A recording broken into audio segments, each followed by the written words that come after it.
प्रेमनगर नाम के एक छोटे से गांव में गोपाल नाम का एक व्यक्ति रहता था। वो भगवान कृष्ण जी का बहुत ही बड़ा भक्त था। वो अपनी लड़की प्रिया और लड़के अमर के साथ रहता था। वो बहुत गरीब था। उसने और उसके बेटे ने मिलकर उसकी लड़की की शादी के लिए धन इकट्ठा कर लिया था। प्रिया, अमर, देखो आज की कमाई। बेटी की शादी के लिए और एक मुट्ठी भर पैसे जमा हो गए हैं। कृष्ण जी की कृपा से सब कुछ ठीक हो जाएगा। उसकी बेटी की शादी तय हो जाती है। जब वो बात गांव के जमींदार देवीदीन को पता चलती है तो देवीदीन सोचता है, अच्छा, तो गोपाल की बेटी की शादी तय हो गई है। गोपाल बहुत ही स्वाभिमानी आदमी है। सारे गांव ने मुझसे कर्ज ले रखा है, लेकिन एक गोपाल ही ऐसा आदमी है जो आज तक मेरे सामने पैसे मांगने नहीं आया। उसे इस बात का बहुत घमंड है। मैं भी देखता हूँ ये शादी कैसे होती है। खुशबू मोहन को बुलाता हूँ। असल में खुशबू और मोहन दो पुराने चोर थे और जमींदार के कर्ज में दबे हुए थे। ऐसा सोचकर वो खुशबू और मोहन को बुलाकर कहता है, खुशबू, मोहन, पता लगाओ गोपाल ने अपनी बेटी की शादी के लिए जो जेवर बनवाए थे वे कहाँ रखे हैं। तुम दोनों जाकर उनको चुरा लो। कुछ भी करके मुझे वो जेवर चाहिए, नहीं तो। जी मालिक।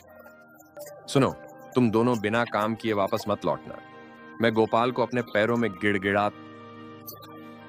मालिक आप फिक्र न करें, काम हो जाएगा।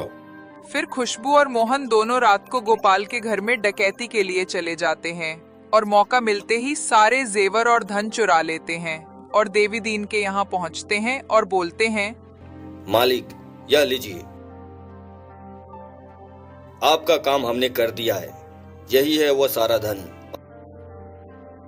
अब मैं देखता हूँ गोपाल अपनी लड़की की शादी कैसे करता है और मेरे पास कैसे नहीं आता।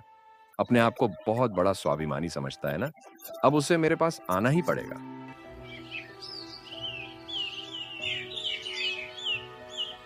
अगले दिन गोपाल को पता चलता है कि उसके घर में चोरी हो चुकी है।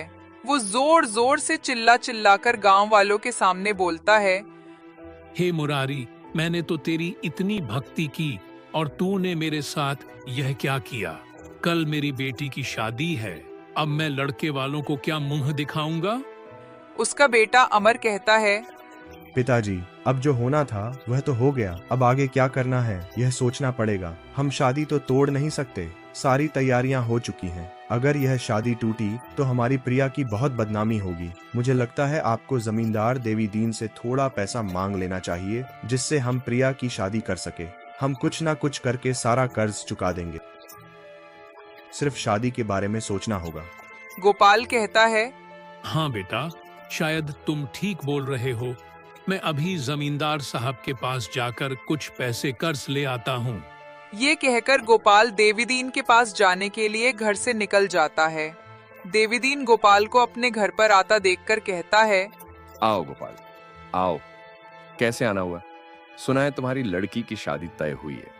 मालिक, हुई है, लेकिन एक अनर्थ हो गया। कल रात मेरे घर में चोरी हो गई। जितने भी जेवर और पैसे थे वे सब चोर उठाकर ले गए। अब मुझे कुछ समझ में नहीं आ रहा। अरे, ये तो बहुत बुरा हुआ। तुम फिक्र मत करो। मालिक, उसी के संबंध में आपसे बातें करने आया हूँ। आप तो जानते हैं अब मेरे पास कुछ नहीं बचा है। इसी वजह से मुझे धन की आवश्यकता है। ये सुनकर देवीदीन मन ही मन खुश होता हुआ सोचने लगता है, ये हुई ना बात, अब आया ऊंट पहाड़ के नीचे। फिर बोला, मैं कर्ज तो तुम्हें दे दूंगा, लेकिन तुम चुकाओगे कब? तुम्हारे पास तो गिरवी रखने के लिए कुछ भी नहीं है।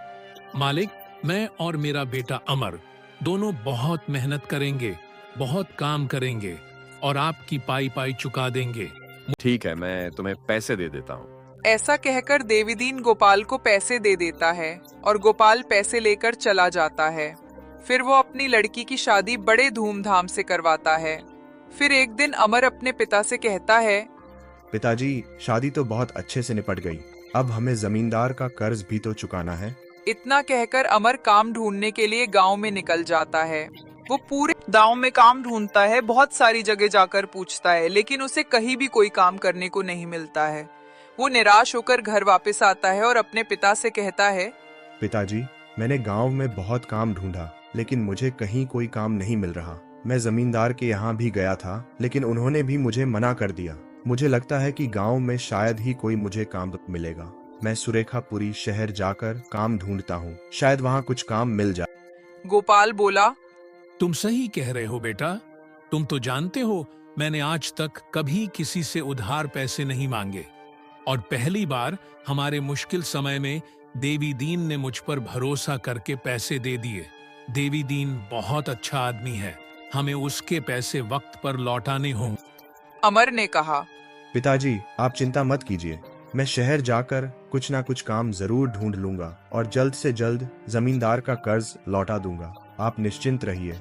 इतना कहकर अमर सुरेखापुरी शहर चला जाता है और कुछ दिनों बाद पैसे कमाकर गांव लौटता है और लौटते हुए पिता से कहता है, पिताजी, आपके आशीर्वाद से मुझे शहर में अच्छी नौकरी मिल गई और मैंने अच्छी खासी रकम भी जमा कर ली है। यह लीजिए और जमींदार का सारा कर्ज। अमर बेटा, यह तुमने बहुत अच्छा काम किया है। मैं दिन रात यही सोचता रहता था कि जमींदार का पैसा वक्त पर लौटा पाऊंगा या नहीं। आज तुमने खुशखबरी देकर मुझे चिंता मुक्त कर दिया है। मैं अब भी जाकर जमींदार का सारा पैसा लौटा कर आता। अच्छा पिताजी, आप जाइए और पैसे लौटा आइए। मुझे जरूरी काम से अब शहर के लिए जाना है। मैं निकलता हूँ। ये कहकर अमर वापस सुरेखापुरी लौट गया। गोपाल पैसे लेकर देवी दीन के यहाँ जाने के लिए निकल जाता है। वो देवी दीन के यहाँ पहुँचता है और बोलता है, राधे राधे जमींदार साहब। अरे राधे राधे गोपाल, आओ, कैसे आना हुआ? तुम्हें और पैसों की जरूरत पड़ गई क्या? नहीं मालिक, मैं तो पुराना लिया हुआ कर्ज लौटाने आया हूँ। मालिक, आपने मेरी जरूरत के समय सहायता की है। मैं आपका बहुत आभारी हूँ। अरे वाह, बड़ी जल्दी पैसों का इंतजाम कर लिया तुमने। देवी दीन मन ही मन सोच रहा था, अगर इसने इतनी जल्दी कर्ज चुकता कर दिया तो मुझे ब्याज बहुत कम मिलेगा। मेरा तो कर्जा देकर कोई फायदा ही नहीं हुआ। इस अनपढ़ गवार से और पैसे निकालने होंगे। ऐसा सोच ही रहा था कि तभी गोपाल बोला, मेरे बेटे ने शहर जाकर बहुत मेहनत की है, इसलिए आज मैं यह पैसे चुका पा रहा हूँ। बिहारी जी की कृपा से अमर की शहर में नौकरी लग गई है। तो अमर शहर पैसा कमाने गया था। गोपाल, ये देखो, मैंने इस पर्ची के ऊपर अपने हस्ताक्षर करके उस पर लिख दिया है कि तुम्हारा कर्ज हो चुका है। तुम पढ़ लो। मालिक, मुझे तो पढ़ना लिखना नहीं आता। आपने बोल दिया, बस इतना ही काफी है। मुझे आप पर पूरा भरोसा है। तभी गोपाल के अनपढ़ होने का फायदा उठाते हुए देवी दीन चालाकी से गोपाल को पानी लेने भेज देता है, और गोपाल जैसे ही पानी लेने अंदर जाता है, देवी दीन उस पर्ची को छुपाकर रख देता है और गोपाल को दोबारा कर्ज दिया है ऐसा लिखकर गोपाल को दूसरी पर्ची दे देता है। गोपाल वो पर्ची लेकर वहां से चला जाता है। वहां से जाते समय गोपाल सोच रहा था, अच्छा हुआ, अब कोई कर्जा नहीं रहा। सब मेरे बिहारी जी की कृपा है। बेटी की शादी हो चुकी है, बेटा भी कमाने लगा है। अब सब ठीक हो गया है। अब मैं निश्चिंत होकर भगवान की भक्ति में लग सकता हूँ। जय हो बांके बिहारी की। ऐसे ही कुछ दिन बीत जाते हैं। सब ठीक चल रहा होता है। तभी अचानक एक दिन देवी दीन के कुछ लोग गोपाल के घर जल्दी से बाहर आ। बोलो भाई, क्या बात है? क्यों चिल्ला रहे हो? तुमने जो जमींदार जी से कर्जा लिया था वह तुमने अभी तक लौटाया नहीं है। हम वही वसूल करने आए हैं। अरे भाई, ये तुम क्या कह रहे हो? मैंने तो जमींदार जी का सारा पैसा लौटा दिया है। तुम्हें कुछ गलत फहमी हुई है। हमें कोई गलत फहमी नहीं हुई है। ज्यादा भोले मत बनो। चुपचाप हमारे मालिक का पैसा लौटा दो। यह नौटंकी किसी और के सामने करना, वरना हमें और भी तरीके आते हैं पैसे निकलवाने के लिए। तुम अपने आप को भगवान कृष्ण का बहुत बड़ा भक्त कहते हो और अभी झूठ बोल रहे हो। तुम्हें शर्म नहीं आती? अरे भाई, क्या अनाप शनाप बोल रहे हो? मेरे प्रभु ने मुझे ऐसे झूठ कपट करना नहीं सिखाया है। मैं कह रहा हूँ ना कि मैंने सारा कर्जा लौटा दिया है। मैं खुद गया था लौटाने। तुम जाकर जमींदार साहब जी से पूछ लो। हमें हमारे मालिक ने ही तो यहाँ भेजा है। हमारे मालिक पागल हैं क्या, जो बिना किसी वजह के हमें तुम्हें पैसे लेने भेजेंगे? तुम नौटंकी करना बंद करो और चुपचाप पैसे निकालो, वरना तुम्हारा अंजाम बुरा होगा। तुमको हम सिर्फ 2 दिन की मोहलत देते हैं। 2 दिन के अंदर कुछ भी करके जमींदार के पैसे लौटा दो, वरना अंजाम तुम सोच भी नहीं सकते। देवीदीन के आदमी गोपाल को डरा धमकाकर वहां से चले जाते हैं। गोपाल बहुत परेशान हो जाता है, उसे कुछ समझ नहीं आ रहा होता। वो दौड़ा दौड़ा देवीदीन के घर पहुंचता है और कहता है, जमींदार जी, यह क्या हो रहा है? आपके लोग मेरे घर पैसा मांगने क्यों आए थे? मैंने तो अपने हाथों से आपको सारा पैसा लौटा दिया था ना, फिर यह क्या हो रहा है? गोपाल, ये तुम क्या कह रहे हो? पिछली बार तुम पैसा लौटाने नहीं बल्कि मैंने तुम्हें और पैसा दिया था। अब बहुत दिन हो चुके हैं, मुझे मेरा सारा पैसा वापस चाहिए। इसलिए मैंने उन दोनों को तुम्हारे यहाँ पैसे मांगने भेजा था। पर तुम तो सीधा मुकर रहे हो कि तुम पैसा लौटा चुके हो। तो तुम तो बहुत ईमानदारी की बातें करते थे ना? क्या यही है तुम्हारी ईमानदारी? तुमको मैंने बिना कुछ गिरवी रखे पैसे दे दिए। ये मेरी गलती हो गई ना? मुझे तुम्हें पैसा देना ही नहीं चाहिए था। जमींदार, तुम इतने झूठे और मक्कार इंसान निकले, यह मैंने कभी सोचा नहीं था। मैं तो तुम्हें बहुत अच्छा इंसान समझता था। मैं अपने बेटे को भी उस दिन बोल रहा था कि जमींदार बहुत अच्छा आदमी है, उसने बुरे समय में हमारी मदद की है। पर अब मुझे समझ में आ गया कि बिना कुछ गिरवी रखे तुमने मुझे पैसे क्यों दिए थे। तुमने मेरी मजबूरी का फायदा उठाया है। भगवान कृष्ण जी तुम्हें कभी माफ नहीं करेगा।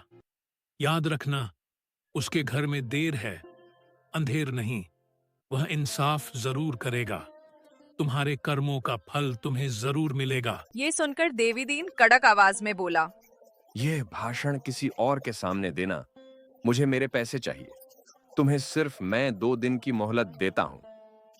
अगर 2 दिन में तुम पैसे नहीं लौटा पाए तो उसका अंजाम बहुत बुरा होगा। तुम जानते नहीं मेरे आदमी क्या क्या करेंगे। अब निकलो यहाँ से। गोपाल वहां से निराश होकर वापस आ जाता है और काफी परेशान हो जाता है। फिर गोपाल न्याय पाने के लिए गांव के सरपंच के पास जाने का निर्णय करता है। गोपाल अगले दिन सरपंच के घर जाता है और उन्हें देवीदीन की सारी सच्चाई बताता है। फिर ये मामला गांव की पंचायत में चला जाता है। सरपंच पंचायत में कहता है, गोपाल ने जमींदार पर आरोप लगाया है कि जमींदार ने गोपाल के साथ धोखाधड़ी की है। गोपाल का कहना है कि उसने जमींदार से अपनी बेटी की शादी के लिए कुछ पैसे लिए थे और सूद समेत सारे पैसे उसने लौटा दिए हैं। जमींदार का कहना है कि गोपाल ने उसे पैसे नहीं लौटाए। जमींदार, तुम्हारा क्या? सरपंच जी, गोपाल मेरे पास आया था। उसने कहा कि उसकी बेटी की शादी के गहने और पैसे चोरी हो गए हैं। गोपाल ने मुझसे पैसे मांगे। मैंने उसकी हालत पर तरस खाकर उसे बिना कुछ गिरवी रखे पैसे दे दिए। मुझे नहीं पता था कि गोपाल ऐसा आदमी निकलेगा। मैंने उसकी जरूरत के समय मदद की और गोपाल ने मेरे साथ धोखा किया। गोपाल ने मुझे कोई पैसे नहीं लौटाए और सारे गांव वालों से कहता फिर रहा है कि उसने पैसे लौटा दिए हैं। नहीं सरपंच जी, ये झूठ बोल रहा है। मेरे बेटे अमर ने बहुत मेहनत करके वह पैसे कमाए थे और मैंने जमींदार को पैसे लौटाए थे। अमर को गांव में कहीं काम नहीं मिला, लेकिन जमींदार के पैसे लौटाने की वजह से वह शहर गया और उसने शहर जाकर बहुत मेहनत करके वे पैसे कमाए। जमींदार झूठ बोल रहा है। मेरा विश्वास कीजिए सरपंच जी, मैंने खुद जाकर जमींदार को सूद सहित पैसे लौटा दिए थे। गोपाल की बात सुनकर सरपंच ने कहा, गोपाल, क्या तुम्हारे पास कोई सबूत है कि तुमने जमींदार के पैसे लौटाए थे? ये कहते हुए गोपाल वो पर्ची सरपंच को दिखाता है जो देवीदीन ने उसे दी थी। सरपंच वो पर्ची देखता है और गोपाल से कहता है, गोपाल, तुम जानते भी हो इस पर्ची में क्या लिखा है। जैसा कि तुमने कहा, इस पर्ची पर वैसा कुछ भी नहीं लिखा है। इस पर तो यह लिखा गया है कि तुमने जमींदार से और भी कर्ज लिया है। ये सुनकर गोपाल हैरान होते हुए कहने लगा, नहीं सरपंच जी, यह सरासर झूठ है। जमींदार ने मुझसे कहा था कि उसने इस पर मेरा कर्ज चुकता हो गया है, ऐसा लिखा है और अपने हस्ताक्षर भी कर दिए हैं। अब मैं ठहरा अनपढ़ गवार, पढ़ नहीं पाया। मैंने जमींदार पर भरोसा करके यह पर्ची रख ली थी। मुझे नहीं पता था कि जमींदार मेरे अनपढ़ होने का फायदा उठा रहा है। अब आप ही फैसला कीजिए सरपंच जी। सरपंच जी, सबूत आपके सामने है। गोपाल सरासर झूठ बोल रहा है। इसने मुझे कोई पैसे नहीं लौटाए, बल्कि इसने मुझसे और भी पैसे उधार लिए थे। सारे सबूत तो यही कह रहे हैं कि जमींदार सच बोल रहा है। फिर भी गोपाल, हम तुम्हें एक मौका जरूर देंगे। गोपाल, कल तुम्हें अपनी बेगुनाही का सबूत देना होगा। आज की सभा यहीं समाप्त होती है। गोपाल बहुत परेशान हो जाता है और सीधे अपने घर जाकर भगवान के सामने कहता है, मेरे बांके बिहारी, मेरी सहायता कीजिए प्रभु। मैं बुरी तरह से फंस गया हूँ। मैंने जमींदार को सारा कर्जा लौटा दिया था, फिर भी जमींदार मुकर गया। आपके सिवाय मेरा कोई नहीं है। आप तो जगत के पालनहार हो, आप तो अंतर्यामी हो। आपको सब कुछ पता है, आपसे क्या छुपा है। जब मैंने जमींदार के पैसे लौटाए, आप वहां मौजूद थे। भले किसी ने देखा हो या ना देखा हो, लेकिन आपने तो सब कुछ देखा है ना कि मैंने जमींदार का सारा पैसा लौटा दिया था। मेरी लाज रखें प्रभु, वरना मुझे सबके सामने अपराधी घोषित कर दिया जाएगा। मैंने इतने सालों से आपकी भक्ति की है, कभी कुछ नहीं मांगा। आज मांगता हूँ। आपको अपने भक्त की लाज रखनी ही पड़ेगी।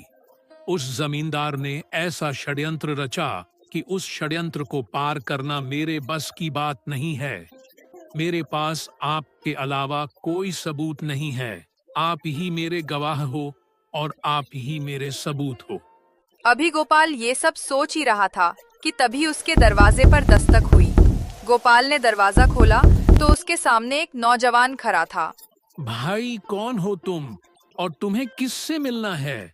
मुझे आपके बेटे अमर ने भेजा है, जो शहर में नौकरी कर रहा है।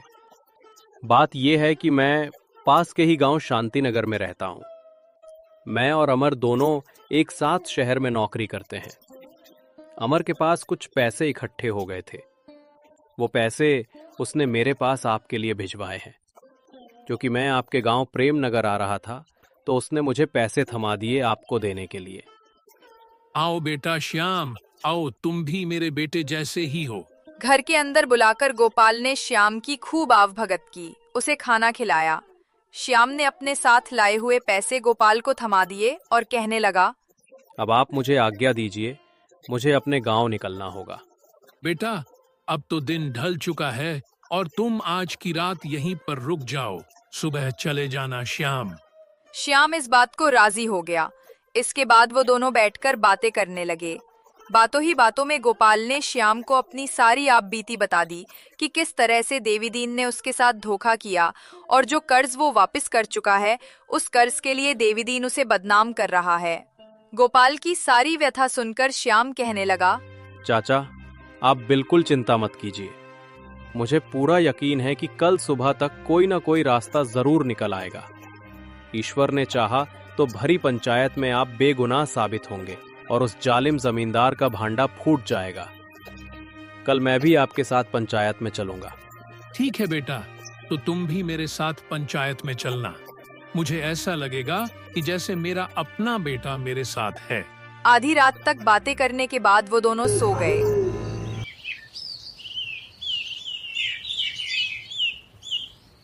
अगली सुबह जब पंचायत शुरू हुई तो सभी पंच, देवीदीन, गोपाल, श्याम और गांव के कई लोग वहां मौजूद थे। पंचायत की कार्यवाही शुरू हुई। देवीदीन सोचता है, आज तो मजा आने वाला है। आज भरी सभा में गोपाल की इज्जत की धज्जियां उड़ जाएंगी। अपने आप को बहुत स्वाभिमानी समझता था। आज उसका स्वाभिमान चूर चूर हो जाएगा। आज के बाद वह किसी को मुंह दिखाने लायक नहीं रहेगा। सभी के इकट्ठे होने के बाद सरपंच ने कहा, बोलो गोपाल, जमींदार के खिलाफ आज तुम क्या सबूत लेकर आए हो? गोपाल आंखों में आंसू लिए इधर उधर देखता रहता है। देवीदीन गोपाल को देखते हुए बोला, सरपंच जी, आप भी क्या इस गोपाल की बातों पर भरोसा कर रहे हो? जब गोपाल मेरे पास आया था तो इसने पैसे दोबारा से उधार लिए थे। आप अपना समय व्यर्थ ना करके फैसला सुना दीजिए। बहुत देर हो चुकी है, हम और प्रतीक्षा नहीं कर सकते। हमने फैसला कर लिया है, जमींदार सच बोल रहा है। इससे आगे सरपंच जी कुछ कहते, उतने में ही एक आवाज आती है। रुकिए सरपंच जी, मैं इस जमींदार की सारी सच्चाई को जानता हूं। तुम कौन हो? तुम्हें पहले कभी इस गांव में नहीं देखा है। यह श्याम है और मेरे बेटे का मित्र है। अच्छा नौजवान, ये बताओ, जब गोपाल जमींदार के यहाँ पैसे देने गया था तो क्या हुआ था? सरपंच जी, उस दिन गोपाल ने जमींदार के सारे पैसे उसे सूद समेत वापस लौटा दिए थे। यहाँ तक कि जमींदार ने एक पर्ची के ऊपर अपने हस्ताक्षर करके उस पर लिख कर दिया था कि गोपाल, अब तुम्हारा सारा कर्जा चुकता हो चुका है।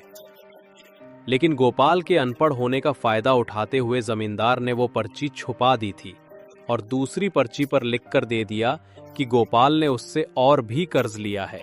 देवीदीन ये सुनकर एकदम से बोला, सरपंच जी, श्याम झूठ बोल रहा है। वह तो वहां था ही नहीं। ये कोई मनगढ़ंत कहानी सुना रहा है या कोई बहरूपिया है जिसे गोपाल कहीं से झूठी गवाही देने के लिए लेकर आया है। अगर ये सच बोल रहा है तो इससे पूछिए, इसके पास कोई सबूत है?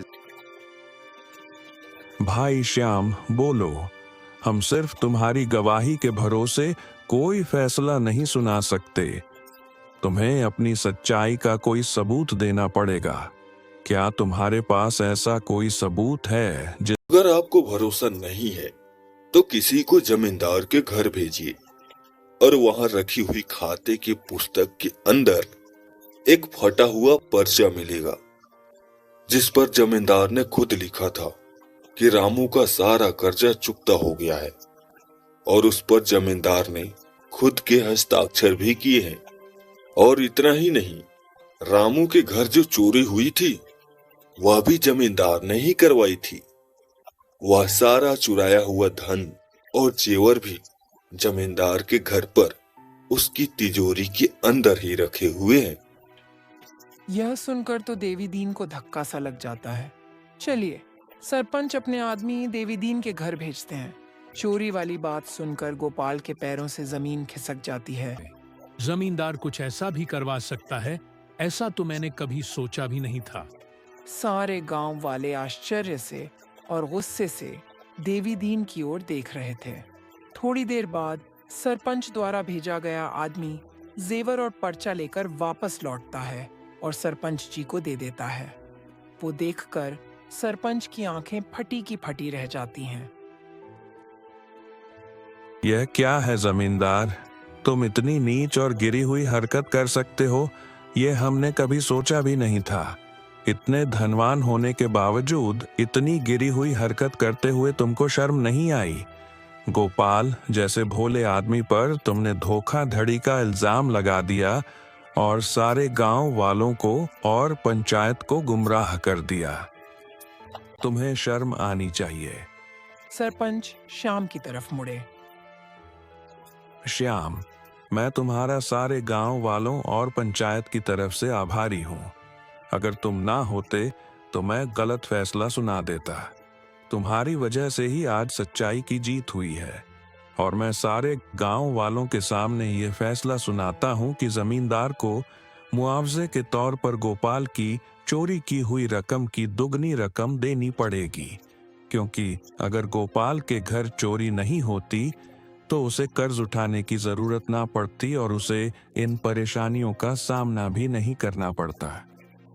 जब पंचायत ने बेईमान जमींदार को उसके किए गए कुकर्म के लिए दोषी ठहराया और गोपाल को बेगुनाह साबित कर दिया तो सभी लोग बहुत खुश हो गए और गांव के सभी लोग एक एक करके गोपाल को बधाई देने लगे। इस खुशी के माहौल में गोपाल को उसके कई दोस्तों और शुभचिंतकों ने घेर लिया और गले लगाकर उसे बधाइयां देने लगे। गांव के सभी लोग गोपाल को बधाई दे ही रहे थे। तब गोपाल को अपने बेटे के दोस्त श्याम का ख्याल आया। वो उसे इधर उधर ढूंढने लगा, परंतु श्याम उसे कहीं भी दिखाई नहीं दिया। बहुत देर तक गोपाल ने श्याम को तलाश किया, परंतु श्याम वहां से ही जा चुका था।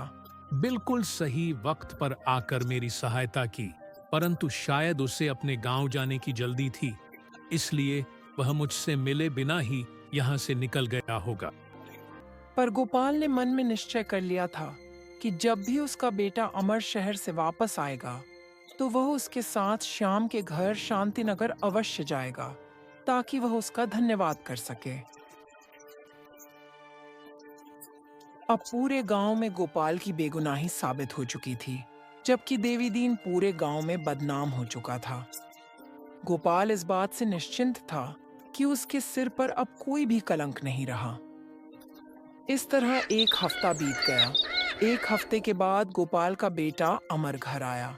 जैसे ही वो घर पहुंचा, तुमने आने में थोड़ी देर की, परंतु तुम्हारे मित्र श्याम ने सही समय पर आकर पूरे गांव में मेरी इज्जत बचा ली। पिताजी, यह श्याम कौन है? मेरा कोई श्याम नाम का मित्र नहीं है। अरे वही श्याम जो शहर में तुम्हारे साथ नौकरी करता है और तुम्हारे द्वारा भेजे गए पैसे देने के लिए पिछले हफ्ते ही हमारे घर पर आया था। नहीं पिताजी, मैं किसी श्याम को नहीं जानता और ना ही इस नाम का कोई आदमी शहर में मेरे साथ काम करता है। ना ही मैंने उसे यहाँ पर कोई पैसे देकर भेजा था। यह सुनकर जैसे गोपाल की आंखें आश्चर्य से फटी की फटी रह गईं। बेटा, क्या तुम श्याम को नहीं जानते? इसके बाद गोपाल ने सारी बात अपने बेटे को विस्तार से बताई कि कैसे जमींदार ने धोखा किया और फिर किस तरह से श्याम नाम के एक नौजवान ने, जो अपने आप को तुम्हारा मित्र बता रहा था, उसने भरी पंचायत में मेरे पक्ष में गवाही दी और जमींदार की सारी पोल खोल दी। अमर की आंखों में भी आश्चर्य था। तभी गोपाल को एहसास हुआ। उसकी आंखें भर आईं और वह मुस्कुराते हुए बोला, बेटा, अब समझ आया, वह कोई और नहीं, स्वयं बांके बिहारी ही थे जो मेरी लाज रखने इस रूप में आए थे। आपको कहानी कैसी लगी और आपने कहानी से क्या सीखा, कमेंट्स करके बताइए।